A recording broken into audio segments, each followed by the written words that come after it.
দুর্ভাগ্যক্রমে আমার ভিডিওটি করার সময় ভিডিওটি একাই কেটে যায়।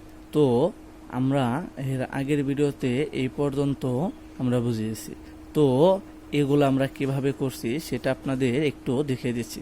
তো sine square theta plus cos square theta equal 1, এর থেকে আমরা সাইন স্কোয়ার থিটা সূত্রটা যদি বের করি তাহলে এখানে লিখছি সাইন স্কোয়ার থিটা, যেহেতু ওই জায়গায় সমান, এই জন্য সমান বসাইছি, আর সমানের ডান পাশে আছে 1, এর জন্য আমরা এই জায়গায় 1 বসাইছি। এখন সমানের বাম পাশে প্লাস কজ স্কোয়ার থিটা আছে, এটা যদি আমরা সমানের ডান পাশে নিয়ে যাই তাহলে হয়ে যায় মাইনাস কজ স্কোয়ার থিটা। তাহলে এর থেকে আমরা এই যে একটা সূত্র পেলাম।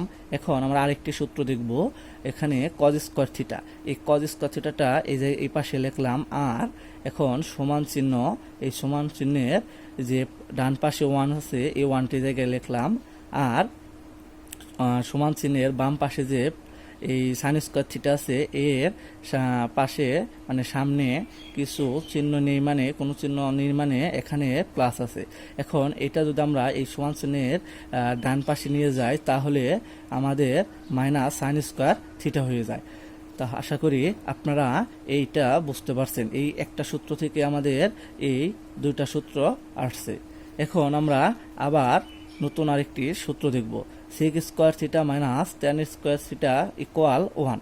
এখন এই সেক স্কোয়ার থিটা থেকে আমরা আরেকটি সূত্র দেখব।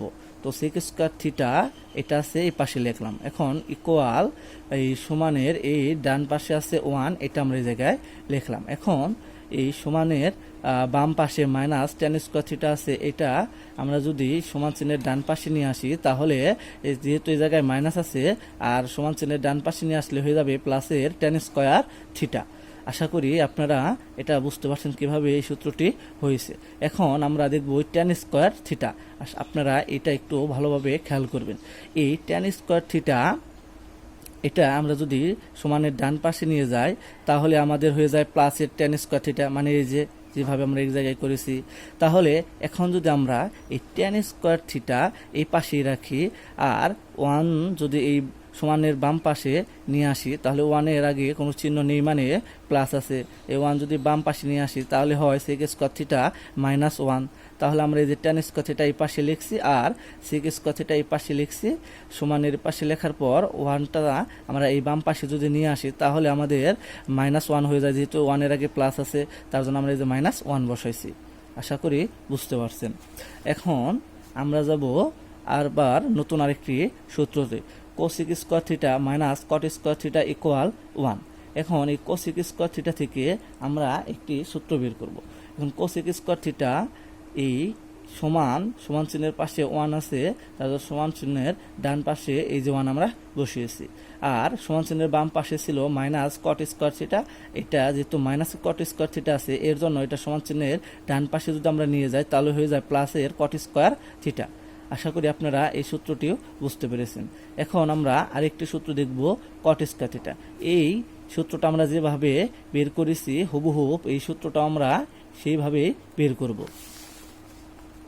তো এখন এই কট স্কোয়ার থিটা মানে এটা যদি আমরা সমান চিহ্নের ডান পাশে নিয়ে আসি তাহলে হয়ে যায় যে প্লাসের কট স্কোয়ার থিটা।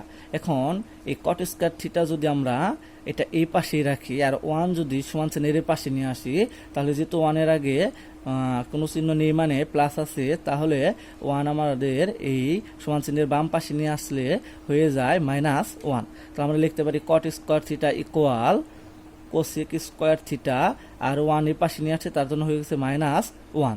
আশা করি আপনারা বুঝতে পারছেন, আর না বুঝতে পারলে আপনারা কমেন্ট করে জানাবেন।